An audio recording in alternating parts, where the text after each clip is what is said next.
When you're a solopreneur, you have no idea what your income is going to look like from one month to the next often. How do you budget?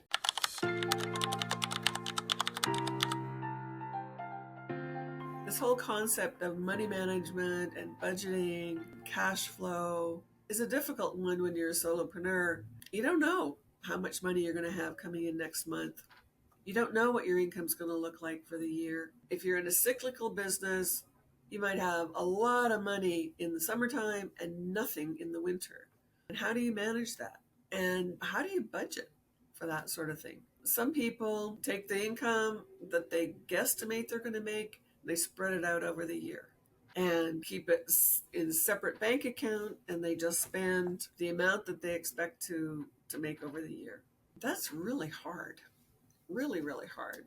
And even budgeting is really, really hard when you don't know where your money's coming from.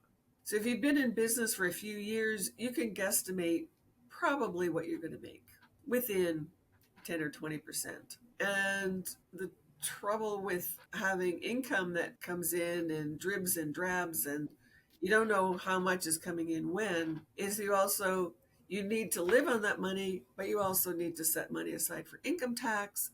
And you also, if you're in Canada, you have to set aside the sales tax portion. It's very, very tempting to live on all of it. So from a budgeting point of view, the most important thing is to set aside the sales tax. The second most important thing is to set aside a certain percentage so you have the money available to pay your income tax when the time comes. The amount you set aside for income tax depends on the nature of your business. If you have high costs, input costs, if you're a manufacturer of some kind, you probably have high input costs. So your income, your profit is going to be lower. If you're in a service business, maybe you don't have very high expenses. And so the percentage you set aside for income tax might be a little bit higher. You also need to set aside money for retirement savings. What percentage are you going to set aside for that? Can you even afford to set aside money for that? What about your children's education? What about next year's holiday? What about your life insurance? What about this? What about that? There's so many things that are fixed costs that we have to cover. And the best way to do it is just to sit down and analyze where your money's gone for the last year. Look at how much of it was discretionary spending, meals out, groceries, movies, entertainment, whatever you spend money on. Can you cut any of that back? And is it necessary to cut it back? Is the other question. Or is your budget, your cash flow just fine? So I talk about budgeting and I talk about cash flow. Budgeting is taking your annual expenses and breaking them out by month.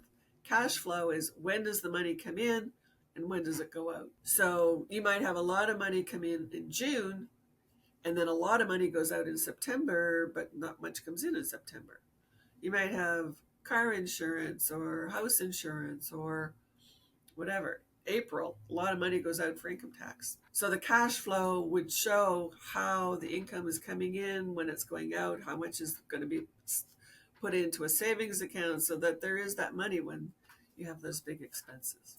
If you can't measure it, you can't manage it. You need to know where your money's going. You need to check your bank accounts and your credit card statements regularly. You need to see where it's going so that you can manage your money.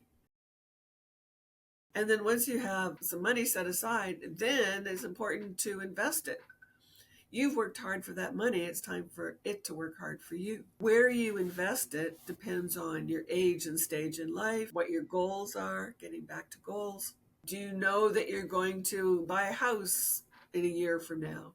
Do you know that you have a big trip planned in 2 years? Do you know that your kids are going to start university in 5 years? If you know that, those kinds of deadlines will influence the kinds of investments you have for that money.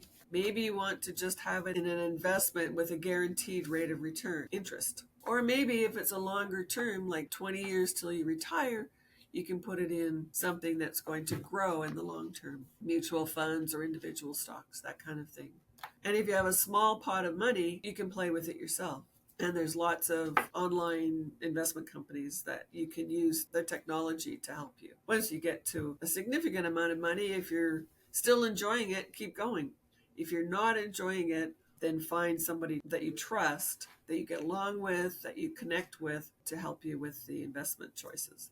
It's important to have knowledge of your finances and your investments because who knows what's going to happen down the road. I hear so many stories of people, women whose husbands have died and they have no idea how to look after their finances, no idea what anything even means, where it is, how to access the money, just horror stories. But it's not just women. Men and women both need to know where their money is and have it growing for them as hard as possible.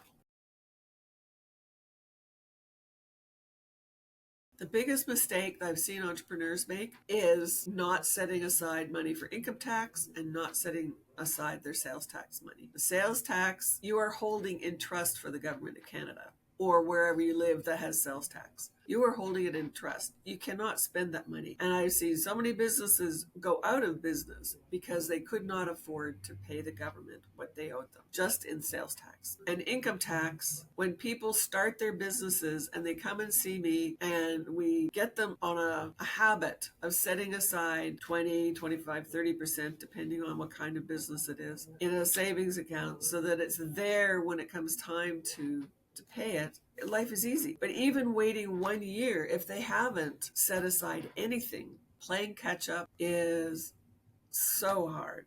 And so many people end up going back and getting a job because they can't afford to pay the government.